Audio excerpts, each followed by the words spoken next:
St. Augustine, 354 to 430. 1. The Sinner. The North Africa in which Augustine was born was a miscellany of breeds and creeds.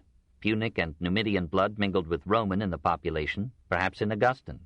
So many of the people spoke Punic, the old Phoenician language of Carthage, that Augustine as bishop appointed only priests who could speak it. Donatism challenged orthodoxy, Manichaeism challenged both, and apparently the majority of the people were still pagan. Augustine's birthplace was Thagaste in Numidia. His mother, St. Monica, was a devoted Christian, whose life was almost consumed in caring and praying for her wayward son.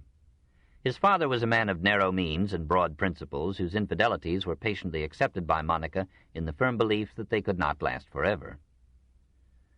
At 12, the boy was sent to school at Madara, and at 17 to higher studies at Carthage. Salvian would soon describe Africa as the cesspool of the world, and Carthage as the cesspool of Africa, hence Monica's parting advice to her son. She commanded me, and with much earnestness forewarned me, that I should not commit fornication, and especially that I should never defile any man's wife.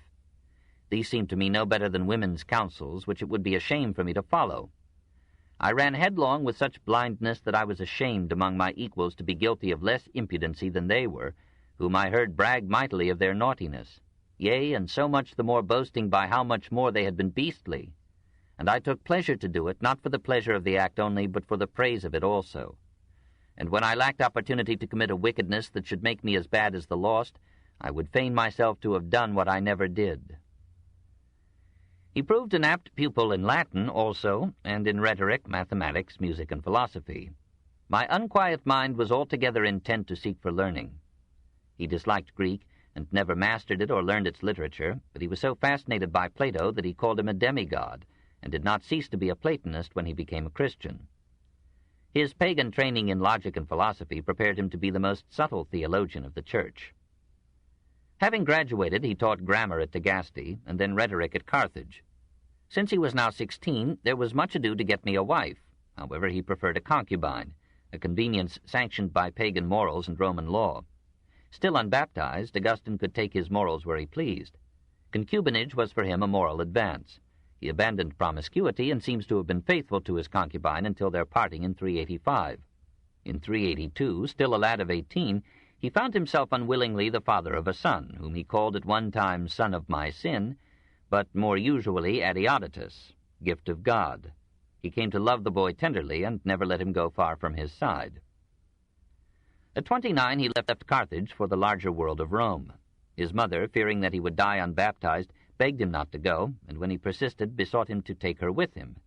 He pretended to consent, but at the dock he left her at prayer in a chapel and sailed without her. At Rome he taught rhetoric for a year, but the students cheated him of his fees, and he applied for a professorship at Milan. Symmachus examined him, approved, and sent him to Milan by state post. There his brave mother overtook him and persuaded him to listen with her to the sermons of Ambrose. He was moved by them, but even more by the hymns the congregation sang. At the same time, Monica won him over to the idea of marriage, and in effect betrothed him, now 32, to a girl with more money than years. Augustine agreed to wait 2 years till she should be 12. As a preliminary, he sent his mistress back to Africa, where she buried her grief in a nunnery. A few weeks of continence unnerved him, and instead of marrying, he took another concubine. "Give me chastity," he prayed, "but not yet." Amid these diversions he found time for theology.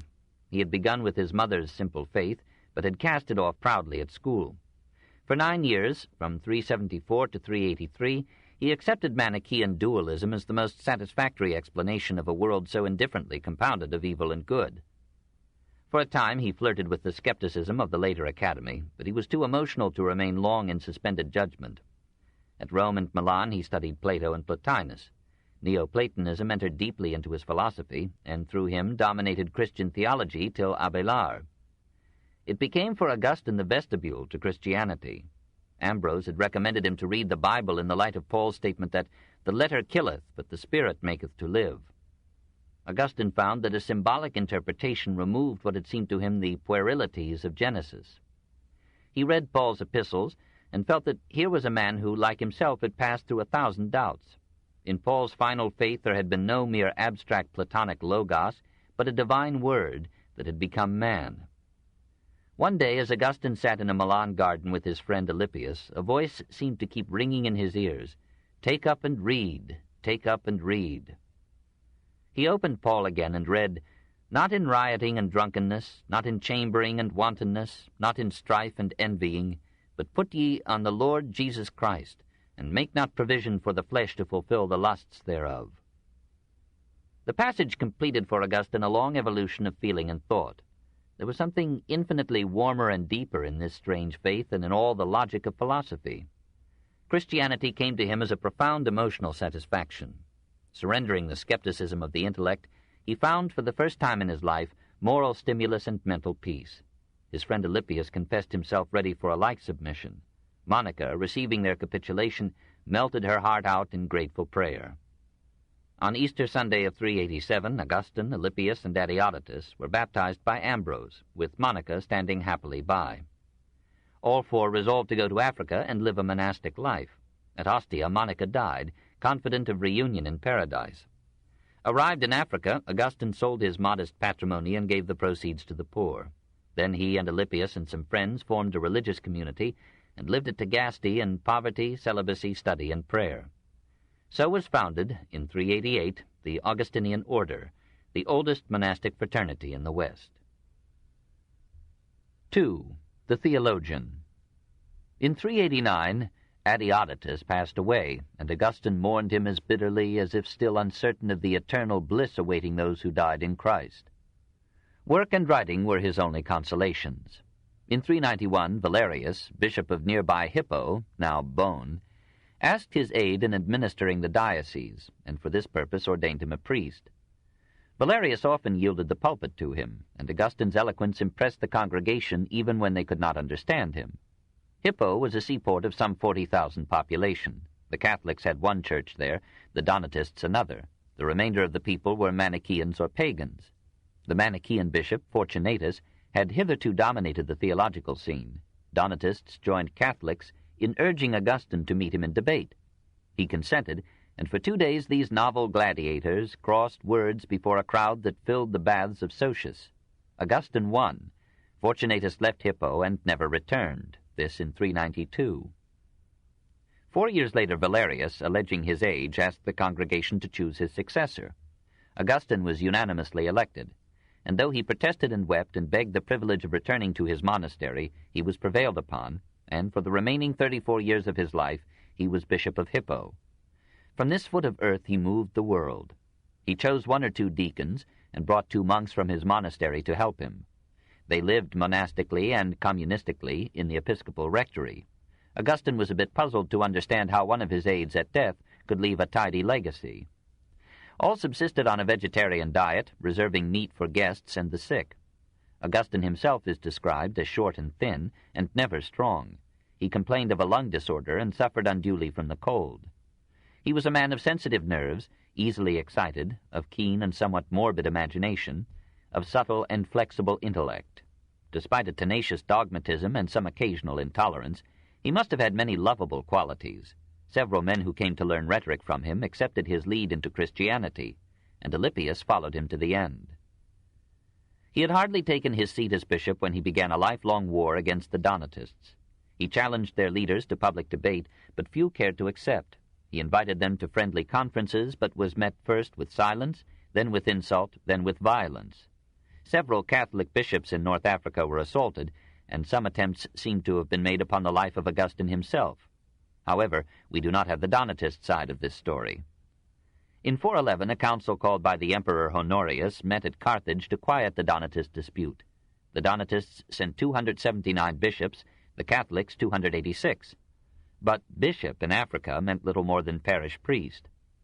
The emperor's legate, Marcellinus, after hearing both sides, decreed that the Donatists must hold no further meetings and must hand over all their churches to the Catholics.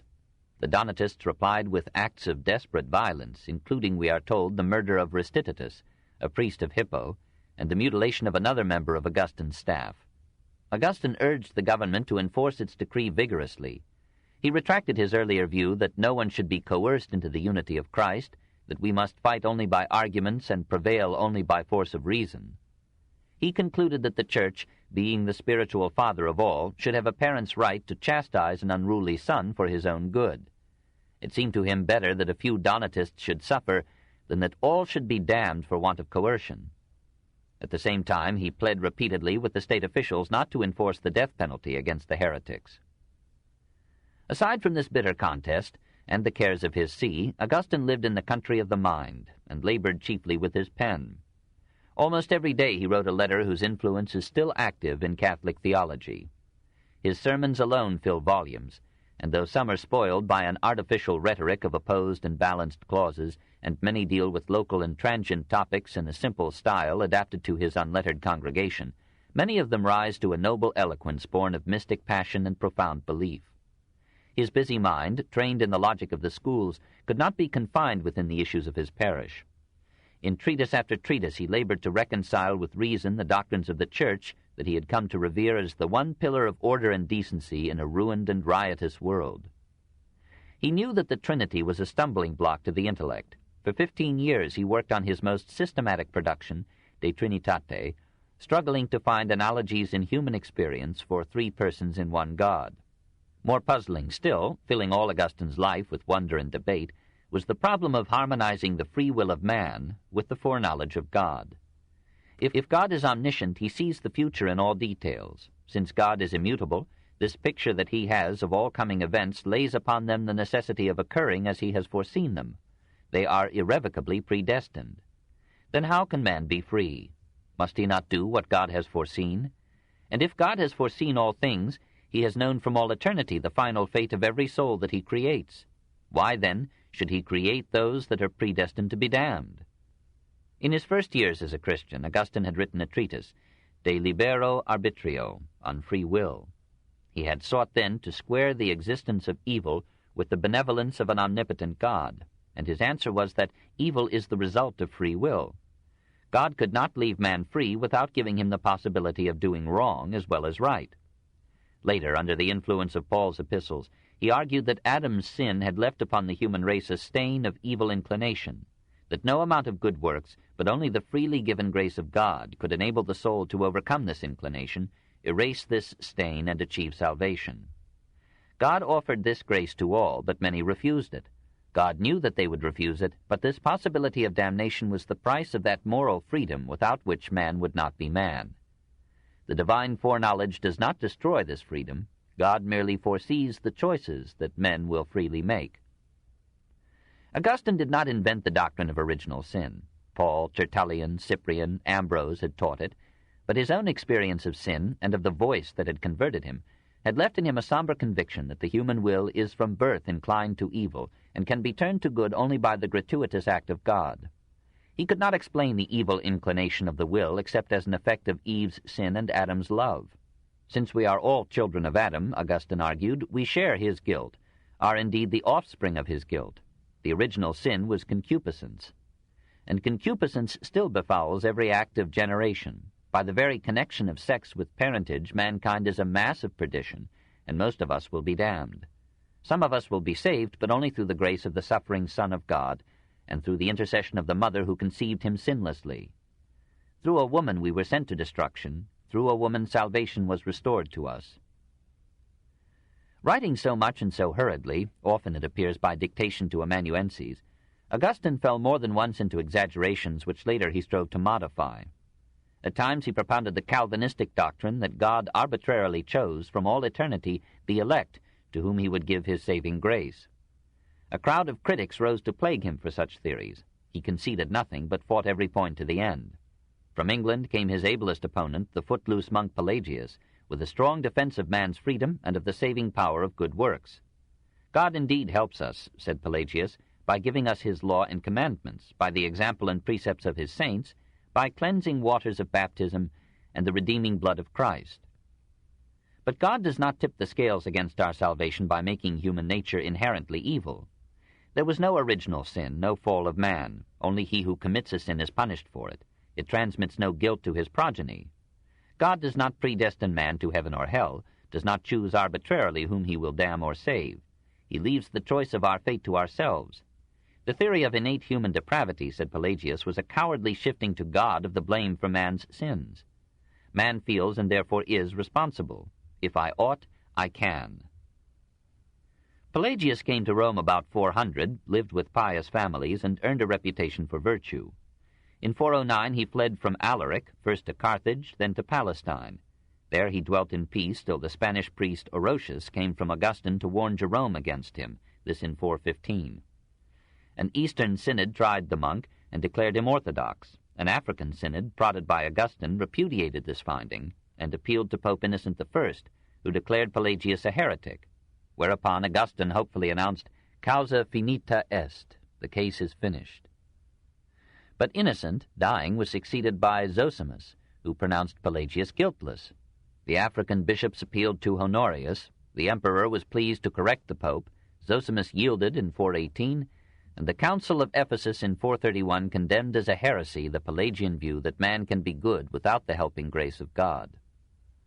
Augustine could be caught in contradictions and absurdities, even in morbid cruelties of thought, but he could not be overcome, because in the end his own soul's adventures and the passion of his nature, not any chain of reasoning, molded his theology. He knew the weakness of the intellect. It was the individual's brief experience sitting in reckless judgment upon the experience of the race. And how could 40 years understand 40 centuries? "Dispute not by excited argument," he wrote to a friend, "those things which you do not yet comprehend, or those which in the Scriptures appear to be incongruous and contradictory. Meekly defer the day of your understanding." Faith must precede understanding.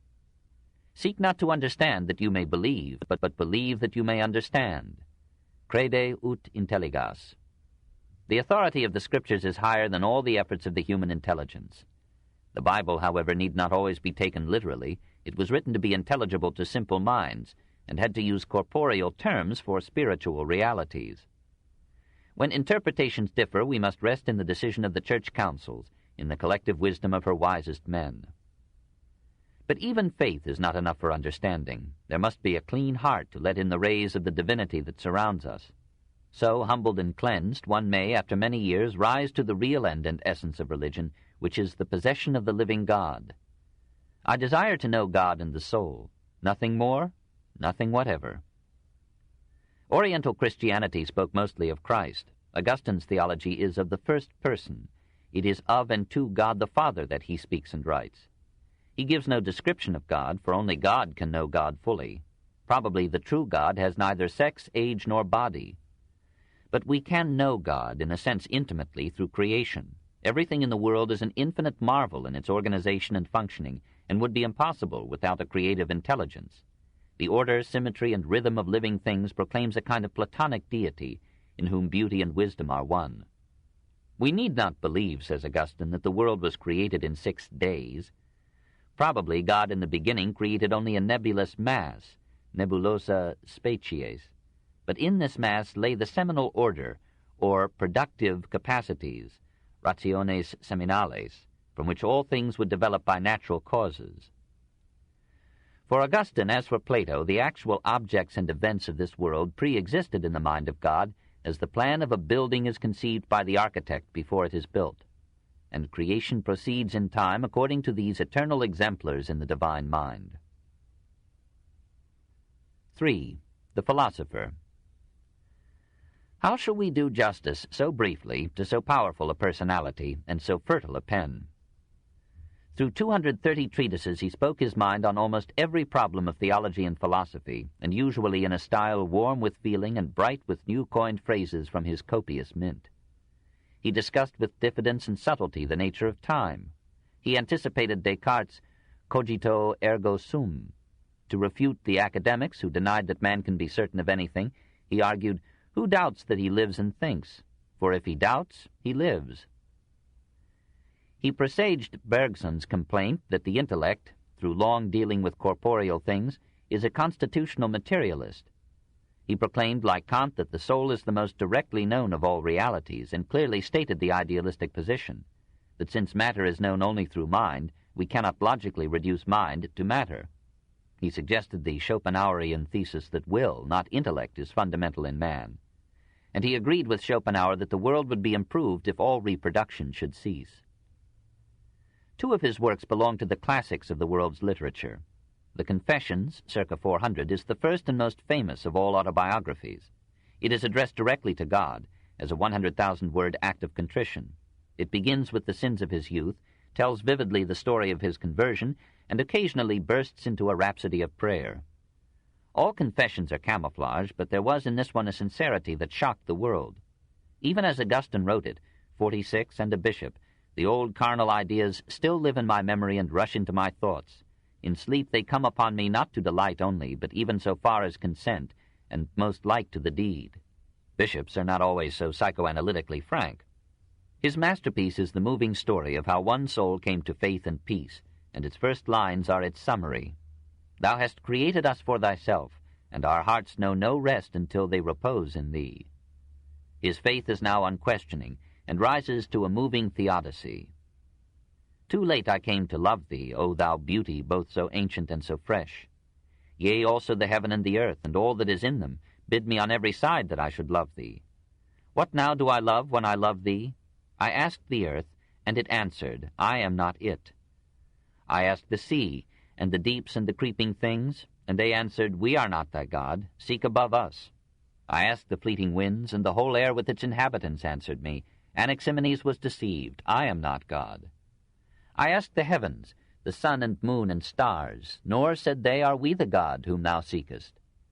And I replied unto all these, Answer me concerning God. Since that you are not he, answer me concerning him. And they cried out with a loud voice, He made us. They are not well in their wits, to whom anything which thou hast created is displeasing. In thy gift we rest, and in thy good pleasure lies our peace. The Confessions is poetry and prose. The City of God, 413 to 426, is philosophy and history. When the news of Alaric's sack of Rome reached Africa, followed by thousands of desolate refugees, Augustine was stirred, like Jerome and others, by what seemed an irrational and satanic calamity. Why should the city whose beauty and power men had built and reverenced through centuries, and now the citadel of Christendom, be surrendered by a benevolent deity to the ravages of barbarians? Pagans everywhere attributed the disaster to Christianity. The ancient gods, plundered, dethroned, and proscribed, had withdrawn their protection from the Rome that under their guidance had grown and prospered for 1,000 years. Many Christians were shaken in their faith. Augustine felt the challenge deeply. All his vast temple of theology threatened to collapse if this panic of fear were not allayed. He resolved to devote all the powers of his genius to convincing the Roman world that such catastrophes did not for a moment impugn Christianity. For 13 years he labored on his book amid oppressive obligations and distractions. He published it in piecemeal installments. The middle of it forgot the beginning and did not foresee the end. Inevitably, its 1,200 pages become a confused concatenation of essays on everything from the first sin to the last judgment, and only the depth of its thought and the splendor of its style lifted it out of its chaos to the highest rank in the literature of Christian philosophy. Augustine's initial answer was that Rome had been punished not for her new religion, but for her continued sins. He described the indecency of the pagan stage and quoted Sallust and Cicero on the corruption of Roman politics. Once Rome had been a nation of Stoics, strengthened by Catos and Scipios. She had almost created law and had given order and peace to half the world. In those heroic days God had made his face to shine upon her. But the seeds of moral decay lay in the very religion of ancient Rome, in gods who encouraged rather than checked the sexual nature of man. The god Virginius to loose the virgin's girdle, Subigus to place her under the man, Prema to press her down, Priapus, upon whose huge and beastly member the new bride was commanded by religious order to get up and sit. Rome was punished because she worshipped, not because she neglected such deities. The barbarians spared Christian churches and those who fled to them, but showed no mercy to the remnants of pagan shrines. How then could the invaders be the agents of a pagan revenge? Augustine's second answer was a philosophy of history, an attempt to explain the events of recorded time on one universal principle. From Plato's conception of an ideal state existing somewhere in heaven, from St. Paul's thought of a community of saints living and dead, from the Donatist Tychonius's doctrine of two societies, one of God and one of Satan, Augustine took the basic idea of his book as a tale of two cities, the earthly city of worldly men devoted to earthly affairs and joys, and the divine city of the past, present, and future worshippers of the one true God. Marcus Aurelius had provided a noble phrase. The poet could say of Athens, thou lovely city of Cecrops, and shall not thou say of the world, thou lovely city of God? But Aurelius had meant by this the whole orderly universe. The Civitas Dei, says Augustine, was founded by the creation of the angels, the Civitas Terrena by the rebellion of Satan. Mankind is divided into two sorts, such as live according to man, and such as live according to God. These we mystically call the two cities, or societies, the one predestined to reign eternally with God, the other condemned to perpetual torment with the devil. An actual city or empire need not in all aspects be confined within the earthly city. It may do good things, legislate wisely, judge justly, and aid the church. And these good actions take place, so to speak, within the city of God. This spiritual city, again, is not identical with the Catholic Church. The Church, too, may have terrestrial interests, and its members may fall into self-seeking and sin, slipping from one city into the other. Only at the last judgment will the two cities be separate and distinct. By a symbolic extension of her membership to heavenly as well as to earthly souls, to pre-Christian as well as Christian righteous men, the Church may be, and by Augustine occasionally is, identified with the city of God.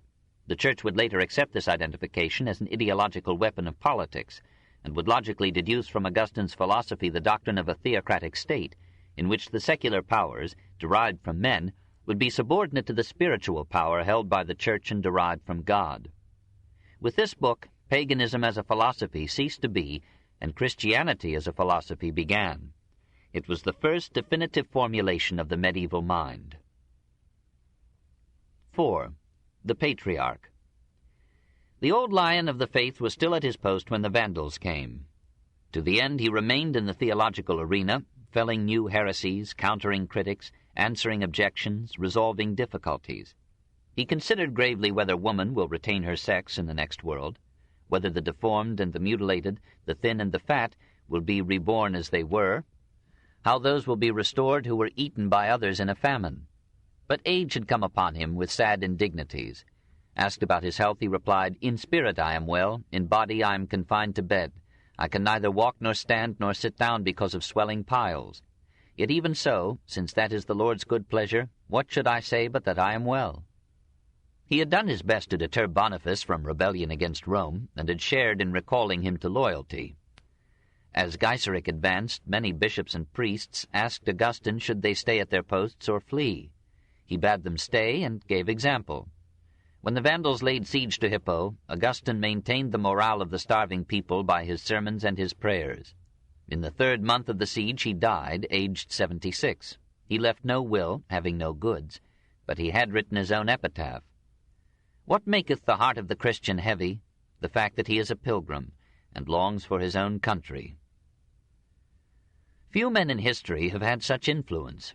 Eastern Christianity never took to him, partly because he was thoroughly un-Greek in his limited learning and in his subordination of thought to feeling and will, partly because the Eastern Church had already submitted to the state.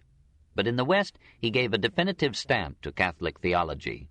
Anticipating and inspiring Gregory VII and Innocent III, he formulated the claim of the Church to supremacy over the mind and the state. And the great battles of popes against emperors and kings were political corollaries of his thought. Until the 13th century, he dominated Catholic philosophy, giving it a Neoplatonic tinge, and even Aquinas the Aristotelian often followed his lead. Wycliffe, Huss, and Luther believed they were returning to Augustine when they left the Church, and Calvin based his ruthless creed upon Augustine's theories of the elect and the damned. At the same time that he stimulated men of intellect, he became an inspiration to those whose Christianity was more of the heart than of the head. Mystics tried to retrace his steps in seeking a vision of God, and men and women found food and phrases for their piety in the humility and tenderness of his prayers. It may be the secret of his influence that he united and strengthened both the philosophical and the mystical strains in Christianity, and opened a path not only for Thomas Aquinas, but for Thomas à Kempis as well. His subjective, emotional, anti-intellectual emphasis marked the end of classical, the triumph of medieval literature. To understand the Middle Ages, we must forget our modern rationalism, our proud confidence in reason and science, our restless search after wealth and power and an earthly paradise. We must enter sympathetically into the mood of men disillusioned of these pursuits, standing at the end of 1,000 years of rationalism, finding all dreams of utopia shattered by war and poverty and barbarism, seeking consolation in the hope of happiness beyond the grave, inspired and comforted by the story and figure of Christ, throwing themselves upon the mercy and goodness of God, and living in the thought of his eternal presence, his inescapable judgment, and the atoning death of his Son. St. Augustine, above all others, and even in the age of Symmachus, Claudian, and Ausonius, reveals and phrases this mood. He is the most authentic, eloquent, and powerful voice of the age of faith in Christendom. 6. The Church and the World. Augustine's argument against paganism was the last rebuttal in the greatest of historic debates. Paganism survived in the moral sense, as a joyous indulgence of natural appetites. As a religion it remained only in the form of ancient rites and customs condoned, or accepted and transformed, by an often indulgent church. An intimate and trustful worship of saints replaced the cult of the pagan gods, and satisfied the congenial polytheism of simple or poetic minds.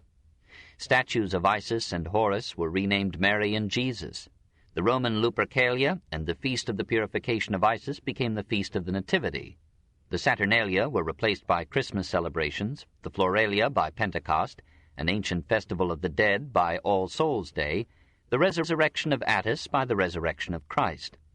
Pagan altars were rededicated to Christian heroes. Incense, lights, flowers, processions, vestments, hymns, which had pleased the people in older cults, were domesticated and cleansed in the ritual of the Church. And the harsh slaughter of a living victim was sublimated in the spiritual sacrifice of the Mass. Augustine had protested against the adoration of saints, and in terms that Voltaire might have used in dedicating his chapel at Ferney, "Let us not treat the saints as gods. We do not wish to imitate those pagans who adore the dead. Let us not build them temples, nor raise altars to them, but with their relics let us raise an altar to the one God." The Church, however, wisely accepted the inevitable anthropomorphism of popular theology. She resisted, then used, then abused the cult of martyrs and relics. She opposed the worship of images and icons, and warned her faithful that these should be reverenced only as symbols. But the ardor of public feeling overcame these cautions, and led to the excesses that aroused the Byzantine iconoclasts. The Church denounced magic, astrology, and divination, but medieval, like ancient literature, was full of them. Soon people and priests would use the sign of the cross as a magic incantation to expel or drive away demons. Exorcisms were pronounced over the candidate for baptism, and total nude immersion was required lest a devil should hide in some clothing or ornament. The dream cures once sought in the temples of Aesculapius could now be obtained in the sanctuary of Saints Cosmas and Damian in Rome, and would soon be available at 100 shrines. In such matters it was not the priests who corrupted the people, but the people who persuaded the priests. The soul of the simple man can be moved only through the senses and the imagination, by ceremony and miracle, by myth and fear and hope. He will reject or transform any religion that does not give him these. It was natural that amid war and desolation, poverty and disease, a frightened people should find refuge and solace in chapels, churches, and cathedrals, in mystic lights and rejoicing bells, in processions, festivals, and colorful ritual. By yielding to these popular necessities, the Church was enabled to inculcate a new morality. Ambrose, always the Roman administrator, had tried to formulate the ethics of Christianity in Stoic terms, converting Cicero to his needs. And in the greater Christians of the Middle Ages, from Augustine to Savonarola, the Stoic ideal of self-control and uncompromising virtue informed the Christian mold. But that masculine morality was not the ideal of the people. They had had Stoics long enough. They had seen the masculine virtues incarnadine half the world. They longed for gentler, quieter ways by which men might be persuaded to live in stability and peace. For the first time in European history, the teachers of mankind preached an ethic of kindliness, obedience, humility, patience, mercy, purity, chastity, and tenderness, virtues perhaps derived from the lowly social origins of the Church and their popularity among women, but admirably adapted to restore order to a demoralized people, to tame the marauding barbarian, to moderate the violence of a falling world. The reforms of the Church were greatest in the realm of sex. Paganism had tolerated the prostitute as a necessary mitigation of an arduous monogamy. The Church denounced prostitution without compromise and demanded a single standard of fidelity for both sexes in marriage. She did not quite succeed. She raised the morals of the home, but prostitution remained, driven into stealth and degradation. Perhaps to counterbalance a sexual instinct that had run wild, the new morality exaggerated chastity into an obsession and subordinated marriage and parentage to a lifelong virginity or celibacy as an ideal. And it took the fathers of the Church some time to realize that no society could survive on such sterile principles. But this Puritanic reaction can be understood if we recall the licentiousness of the Roman stage, the schools of prostitution in some Greek and Oriental temples, the widespread abortion and infanticide, the obscene paintings on Pompeian walls, the unnatural vice so popular in Greece and Rome, the excesses of the early emperors, the sensuality of the upper classes as revealed in Catullus and Martial, Tacitus and Juvenal. The Church finally reached a healthier view, and indeed came in time to take a lenient attitude to sins of the flesh. Meanwhile, some injury was done to the conception of parentage and the family. Too many Christians of these early centuries thought that they could serve God best, or rather most easily escape hell, by abandoning their parents, mates, or children, and fleeing from the responsibilities of life in the frightened pursuit of a selfishly individual salvation. In paganism, the family had been the social and religious unit. It was a loss that in medieval Christianity this unit became the individual. Nevertheless, the Church strengthened the family by surrounding marriage with a solemn ceremony and exalting it from a contract to a sacrament. By making matrimony indissoluble, she raised the security and dignity of the wife and encouraged the patience that comes from hopelessness. For a time, the status of woman was hurt by the doctrine of some Christian fathers that woman was the origin of sin and the instrument of Satan. But some amends were made by the honors paid to the Mother of God. Having accepted marriage, the Church blessed abundant motherhood and sternly forbade abortion or infanticide. Perhaps it was to discourage these practices that her theologians damned to a limbo of eternal darkness any child that died without baptism. It was through the influence of the Church that Valentinian I, in 374, made infanticide a capital crime. The Church did not condemn slavery. Orthodox and heretic, Roman and barbarian alike, assumed the institution to be natural and indestructible. A few philosophers protested, but they too had slaves. The legislation of the Christian emperors in this matter does not compare favorably with the laws of Antoninus Pius or Marcus Aurelius. Pagan laws condemned to slavery any free woman who married a slave. The laws of Constantine ordered the woman to be executed and the slave to be burned alive. The Emperor Gratian decreed that a slave who accused his master of any offense except high treason to the state should be burned alive at once, without inquiry into the justice of the charge. But though the Church accepted slavery as part of the law of war, she did more than any other institution of the time to mitigate the evils of servitude. She proclaimed, through the Fathers, the principle that all men are by nature equal, presumably meaning in legal and moral rights. She practiced the principle insofar as she received into her communion all ranks and classes. Though no slave could be ordained to the priesthood, the poorest freedman could rise to high places in the ecclesiastical hierarchy. The Church repudiated the distinction made in pagan law between wrongs done to a freeman and those done to a slave. She encouraged manumission, made emancipation of slaves a mode of expiating sins, or of celebrating some good fortune, or of approaching the judgment seat of God. She spent great sums freeing from slavery Christians captured in war. Nevertheless, slavery continued throughout the Middle Ages and died without benefit of clergy. The outstanding moral distinction of the Church was her extensive provision of charity. The pagan emperors had provided state funds for poor families, and pagan magnates had done something for their clients and the poor. But never had the world seen such a dispensation of alms as was now organized by the Church. She encouraged bequests to the poor to be administered by her. Some abuses and malversation crept in, but that the Church carried out her obligations abundantly is attested by the jealous emulation of Julian. She helped widows, orphans, the sick or infirm, prisoners, victims of natural catastrophes, and she frequently intervened to protect the lower orders from unusual exploitation or excessive taxation. In many cases, priests, on attaining the episcopacy, gave all their property to the poor. Christian women like Fabiola, Paula, and Melania devoted fortunes to charitable work. Following the example of pagan valetudinaria, the Church or her rich laymen founded public hospitals on a scale never known before.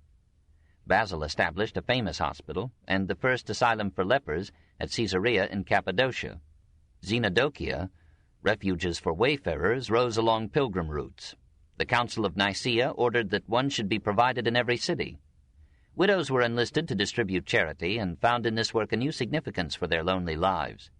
Pagans admired the steadfastness of Christians in caring for the sick in cities stricken with famine or pestilence. What did the Church do in these centuries for the minds of men? As Roman schools still existed, she did not feel it her function to promote intellectual development. She exalted feeling above intellect, and in this sense Christianity was a romantic reaction against the classic trust in reason. Rousseau was merely a lesser Augustine. Convinced that survival demanded organization, that organization required agreement on basic principles and beliefs, and that the vast majority of her adherents longed for authoritatively established beliefs, the Church defined her creed in unchangeable dogmas, made doubt a sin, and entered upon an unending conflict with the fluent intellect and changeable ideas of men. She claimed that through divine revelation she had found the answers to the old problems of origin, nature, and destiny. "We who are instructed in the knowledge of truth by the Holy Scriptures," wrote Lactantius in 307, "know the beginning of the world and its end." Tertullian had said as much a century before in 197, and had suggested a cloture on philosophy. Having displaced the axis of men's concern from this world to the next, Christianity offered supernatural explanations for historical events, and thereby passively discouraged the investigation of natural causes. Many of the advances made by Greek science through 7 centuries were sacrificed to the cosmology and biology of Genesis. Did Christianity bring a literary decline? Most of the fathers were hostile to pagan literature, as permeated by a demonic polytheism and a degrading immorality. But the greatest of the fathers loved the classics notwithstanding, and Christians like Fortunatus, Prudentius, Jerome, Sidonius, and Ausonius aspired to write verse like Virgil's or prose like Cicero's. Gregory Nazianzen, Chrysostom, Ambrose, Jerome, and Augustine outweigh, even in a literary sense, their pagan contemporaries, Ammianus, Symmachus, Claudian, Julian. But after Augustine, prose style decayed. Written Latin took over the rough vocabulary and careless syntax of the popular speech, and Latin verse for a time deteriorated into doggerel before molding new forms into majestic hymns. The basic cause of cultural retrogression was not Christianity, but barbarism, not religion, but war. The human inundations ruined or impoverished cities, monasteries, libraries, schools, and made possible the life of the scholar or the scientist. Perhaps the destruction would have been worse had not the Church maintained some measure of order in a crumbling civilization. "Amid the agitations of the world," said Ambrose, "the Church remains unmoved. The waves cannot shake her. While around her everything is in a horrible chaos, she offers to all the shipwrecked a tranquil port where they will find safety." And often it was so. The Roman Empire had raised science, prosperity, and power to their ancient peaks. The decay of the empire in the West, the growth of poverty, and the spread of violence necessitated some new ideal and hope to give men consolation in their suffering and courage in their toil. An age of power gave way to an age of faith. Not till wealth and pride should return in the Renaissance would reason reject faith and abandon heaven for utopia. But if thereafter reason should fail and science should find no answers, but should multiply knowledge and power without improving conscience or purpose, if all utopias should brutally collapse in the changeless abuse of the weak by the strong, then men would understand why once their ancestors, in the barbarism of those early Christian centuries, turned from science, knowledge, power, and pride, and took refuge for 1,000 years in humble faith, hope, and charity.